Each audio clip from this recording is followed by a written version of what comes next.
de actividades en el área energética.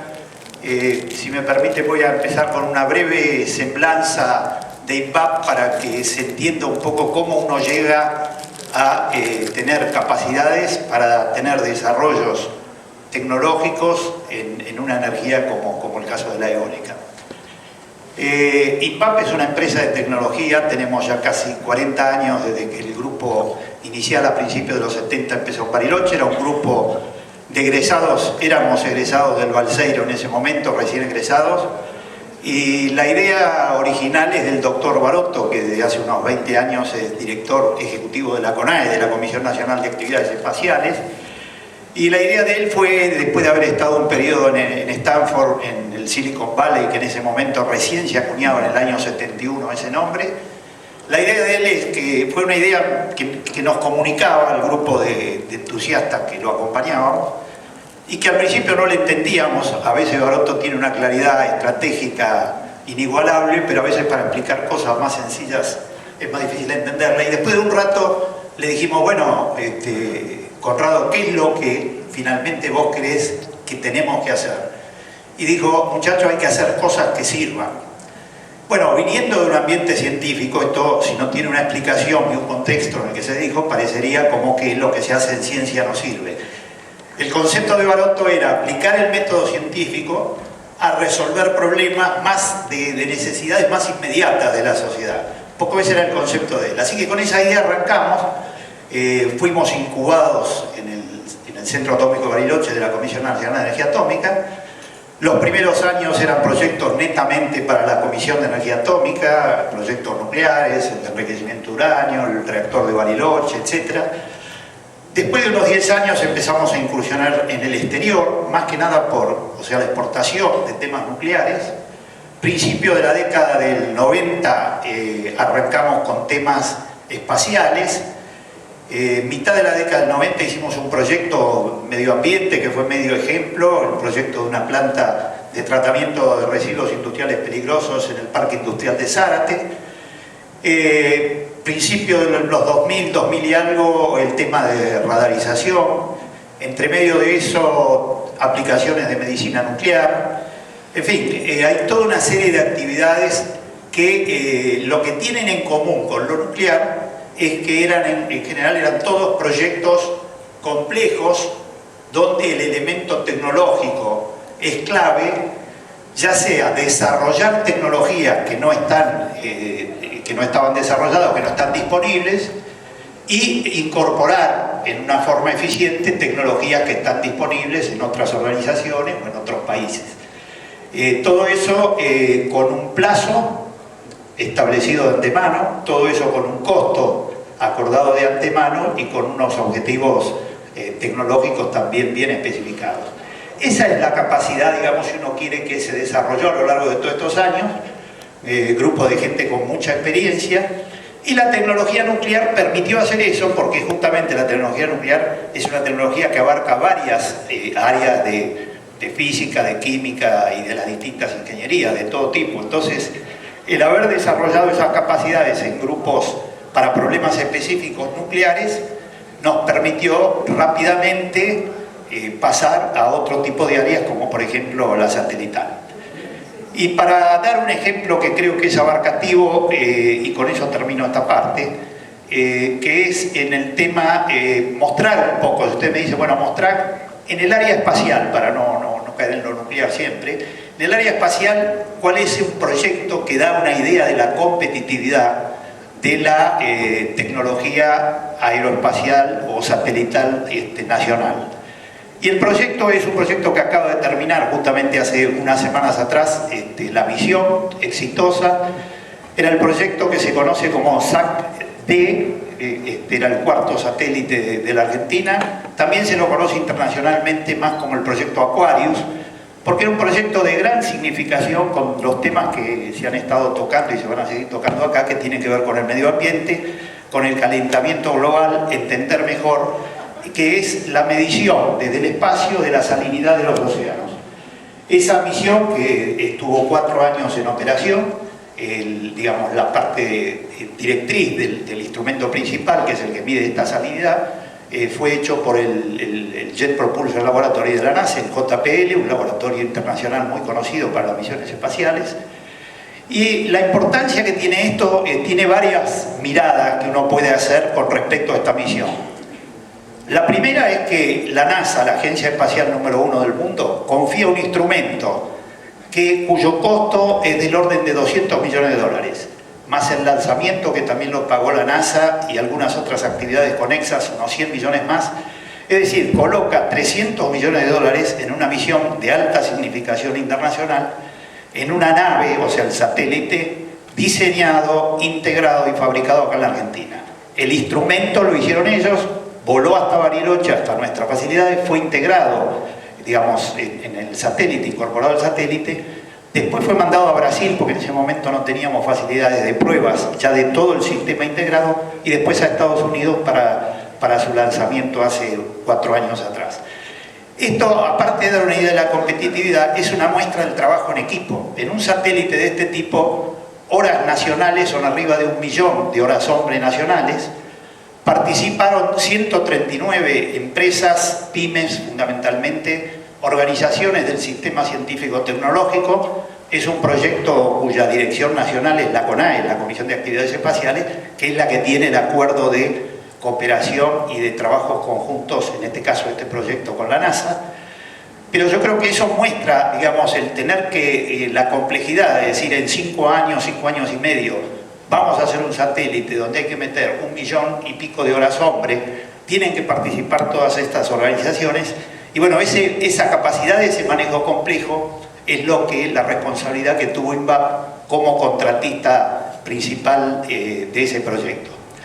También muestra que muchas veces se dice, bueno, esa es la capacidad, INVAP hace esto, hace lo otro, pero en este caso está claro que INVAP es como la punta del iceberg. Lo que se ve es cuando se hace el lanzamiento, la noticia dice INVAP, el satélite de Bariloche, y no se entra en el detalle de que hubo 139 organizaciones con gente de diversas especialidades que fueron fundamentales para lograr ese éxito.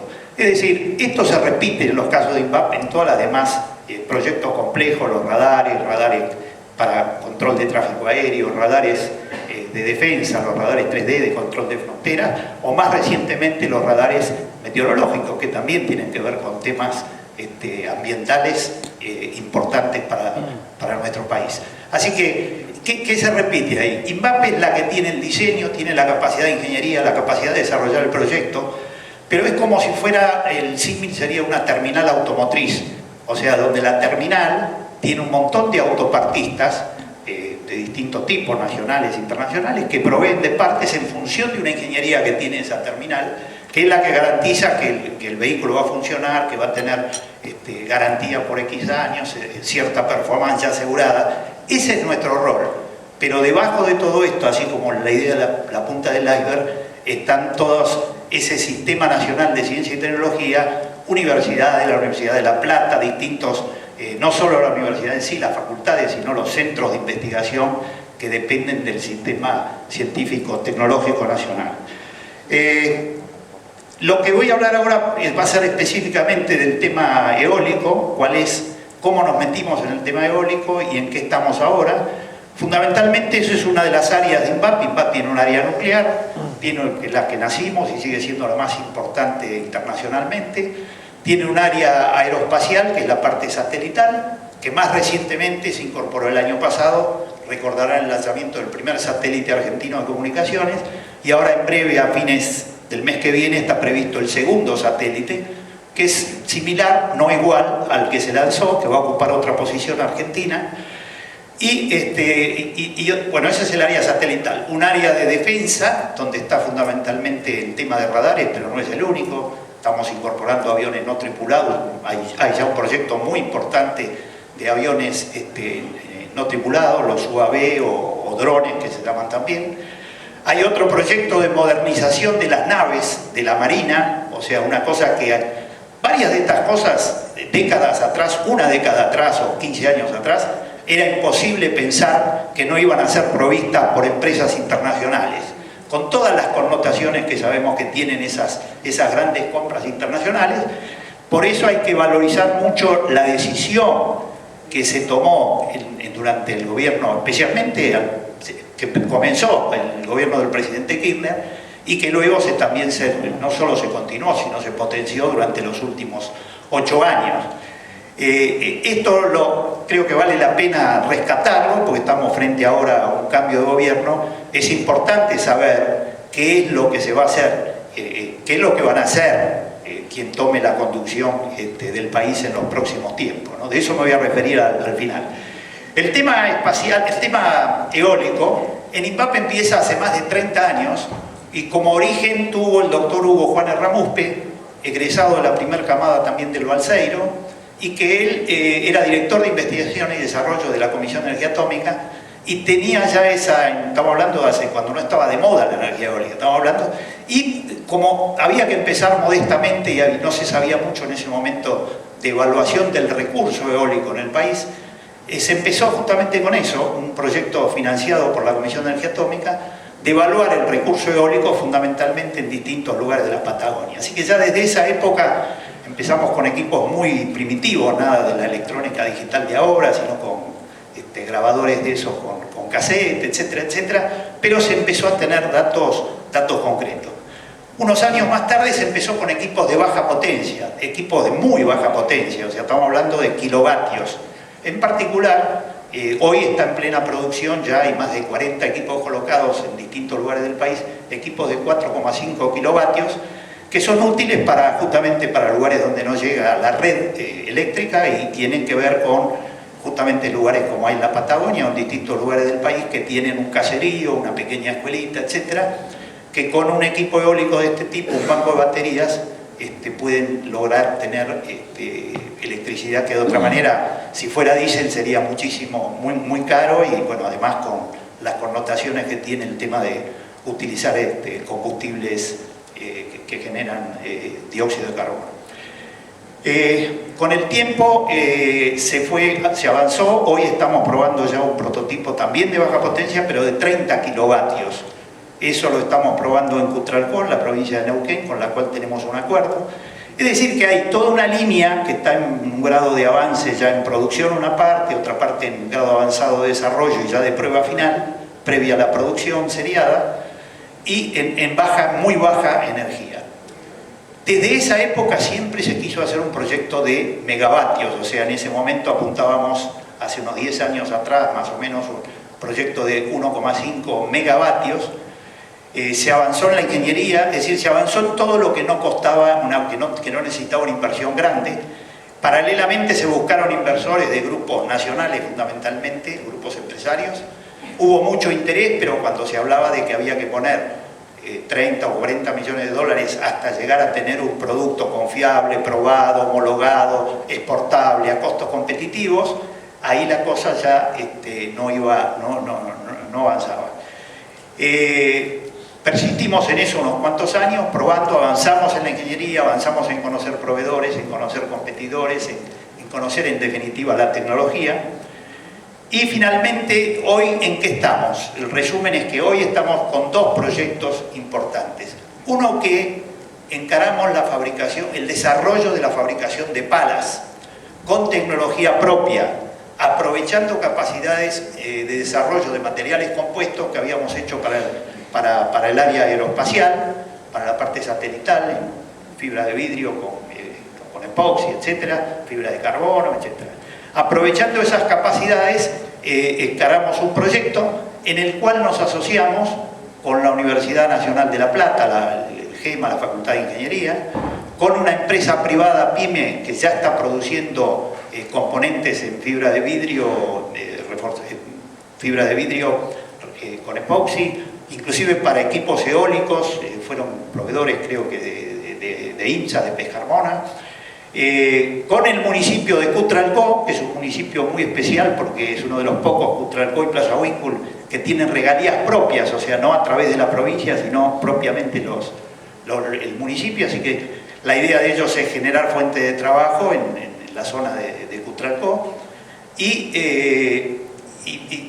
además Cutralcó, la provincia, me está faltando algo aparte de INVAP, y además un préstamo del Ministerio de Ciencia y Tecnología, un préstamo, digamos, más que un préstamo, un aporte no reintegrable, el cual los socios debemos igualar la misma cantidad que pone el gobierno, un FONARSEC creo que se llama, son fondos sectoriales para este caso energético. Eso se está instalando, esa facilidad ya está instalándose, está el edificio, están las primeras máquinas llegando, una capacidad de desarrollo en Pilcanilleu, dentro de lo que es el Centro Tecnológico Pilcanilleu de la Comisión de Energía Atómica, y ahí se va a hacer la parte del desarrollo.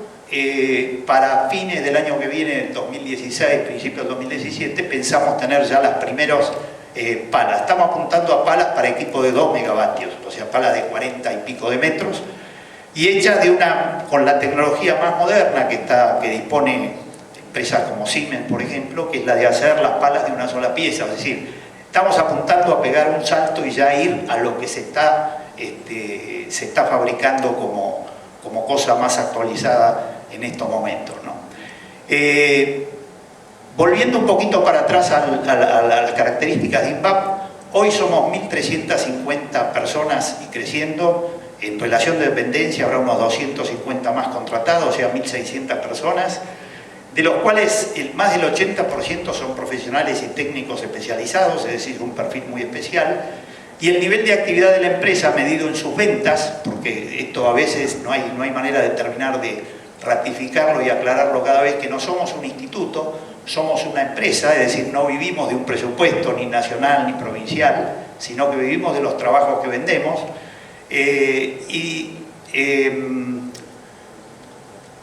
Si uno quiere ver el nivel de actividad de otra manera, no por la cantidad de gente, estamos en los últimos 3 años, hemos llegado a vender el equivalente a 200 millones de dólares por año, y este año también vamos en peso, gran parte en pesos, no en dólares, pero para tener una idea global, ¿no? Además del proyecto de palas, que es un proyecto interesante porque la idea es proveer de palas a varios fabricantes, inclusive siempre que encaramos proyectos tienen que ser de calidad internacional, competitivo, para competir con productos que ingresen al país y por supuesto para poder exportar. Con esa es la idea que encaramos los proyectos.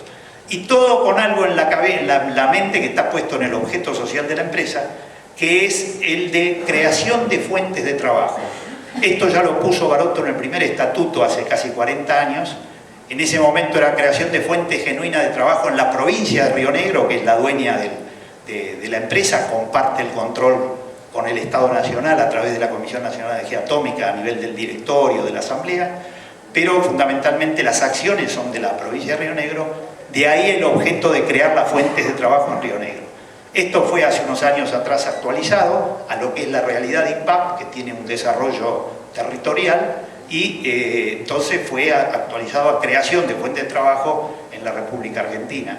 Así que a diferencia de una empresa de capital privado, tenemos varias diferencias, pero una muy importante es que el objeto de INVAP es la creación a través de desarrollos tecnológicos de fuentes genuinas de trabajo en la República Argentina. Que por supuesto tenemos que dar una ganancia, una utilidad, que es lo que nos permite crecer, o sea, es una condición de contorno, como decimos a veces los físicos, los ingenieros, de que uno tiene que dar ganancia, pero ese no es el objeto número uno primordial que nos mueve.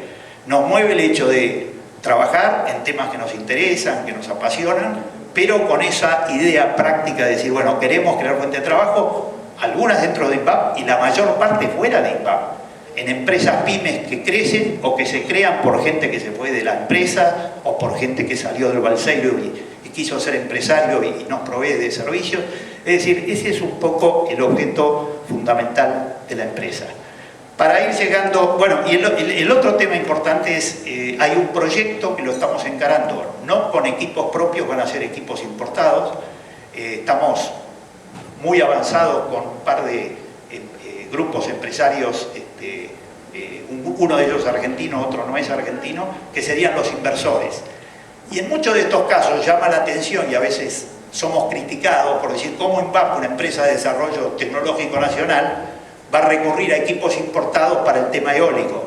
Pero acá hay que tener claro cómo es el negocio. El negocio es que el que pone la plata, el financista, estamos hablando para un parque chico de 15, 20 megavatios, estamos hablando de 40, 50 millones de dólares de inversión, él que es el inversor, tiene que hacer un contrato a 15 años con el gobierno nacional, que le va a garantizar una cierta tarifa que le permite el recupero de la inversión y eventualmente tener una ganancia. Entonces tiene que tener equipos que estén ya recontraprobados para que den un rendimiento de tiempo que está funcionando, más allá de lo que pueda dar o no el viento, pero como equipo, como confiabilidad del equipo, que sea acorde y que le permita recuperar la inversión. Entonces, esa es la manera que encontramos de ir metiéndonos, probablemente con alguna fabricación de componentes local, va a depender un poco de las negociaciones finales que hagamos, pero siempre manteniendo la idea de que eso va a ser para nosotros un paso intermedio para llegar a poder lograr las condiciones de desarrollar nuestros propios equipos, fabricar los equipos para solucionar un tema en la Argentina importantísimo, que es el energético, en el cual lo eólico va a cumplir como el resto del mundo, digamos, no nos vamos a apartar de eso, más teniendo los vientos que tenemos, especialmente en la Patagonia, donde estamos nosotros, de aportar al tema eólico. Y además con una industria que crea fuentes de trabajo si lo hacemos acá en lugar de importarlos. Así que esa sigue siendo nuestra meta. Los comentarios finales que quería hacer es un poco, algo dije antes, las perspectivas. O sea, hoy estamos parados acá, ¿qué es lo que vemos nosotros que va a pasar?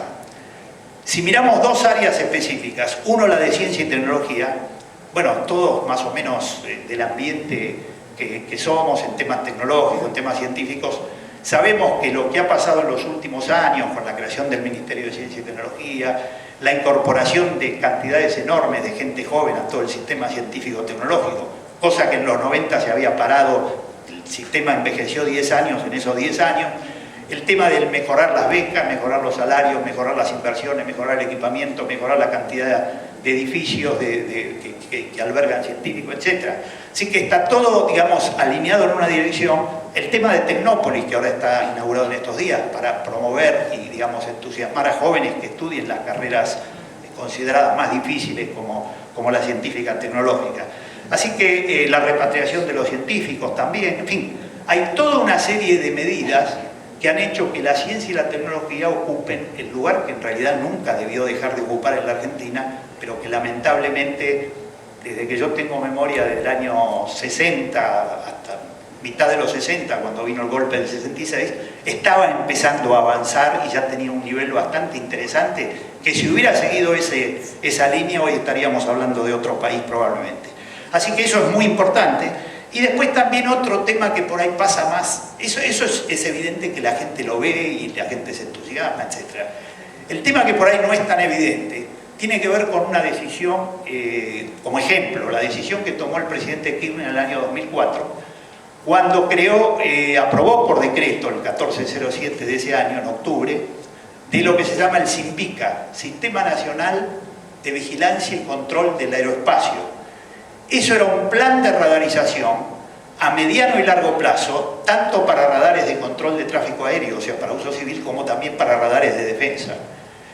En ese caso hay un hecho fundamental, la planificación del gobierno nacional a mediano y largo plazo. Y con una condición, que había que maximizar la contribución a la implementación de ese plan de la componente nacional. Con lo cual, se estaba tomando una decisión que con el tiempo yo creo que se va a poner en perspectiva, se va a ver la importancia estratégica para el país de hacer algo que es lo que han hecho todos los países industriales y lo siguen haciendo, usando su poder de compra del Estado Nacional, que es inmenso, para desarrollar sus empresas, en particular en áreas tecnológicas, en áreas sensibles, donde además están las connotaciones de defensa, es decir, bueno, yo tengo un radar importado y cuando lo quiero usar en una situación de defensa, dependo de repuestos, dependo de que me los manden, dependo de si estoy peleado con ese país, cosa que nosotros ya hace 30 años atrás hemos experimentado en el caso de las Malvinas. Así que, más allá de eso, el hecho de aprovechar la capacidad científica tecnológica, tener proyectos que entusiasmen a nuestros científicos y técnicos para que se queden en el país. Los científicos y técnicos en general en el mundo, pero en particular en la Argentina, el sueldo, si hay un sueldo mínimo razonable, que puede uno más o menos, la gente se queda si hay proyectos desafiantes. Si no hay proyectos desafiantes, la gente se va, no se va solo por el sueldo. Así que, digamos, ese proyecto es el que permitió hacer 22 radares de control de tráfico aéreo que están funcionando a lo largo y ancho del país de punta a punta. Ya hay 2 o 3 radares de defensa que están en distintos lugares de la frontera. Ya hay un radar, además del prototipo en Bariloche, hay un radar en Córdoba, un radar meteorológico, va a haber, digamos, fines del año que viene van a estar los 10 radares meteorológicos con su sistema centralizado de información. Es decir, todo esto que yo estoy contando, ese fue el inicio. Hoy está el SAR, un sistema, digamos, un sistema de los aviones drone, de los aviones de los UAV, un proyecto a 5 o 6 años donde interviene también la fábrica militar de aviones, intervienen distintos actores, el Instituto Aeronáutico Argentino, la Facultad de Ingeniería de La Plata, en fin, cada uno de estos proyectos son muy convocantes y si bien a nosotros nos toca un rol de garantizar que todo eso se va a poder hacer armónicamente y que un proyecto complejo es lo que nos diferencia de otras organizaciones, da trabajo y da posibilidad de desarrollo científico a un montón de gente. Todo eso se está, dije ya lo de la modernización de las naves, lo de la radarización hablamos, centros de medicina nuclear que se están colocando en distintos lugares del país con distintos grados de avance, el tema de la televisión digital, etc.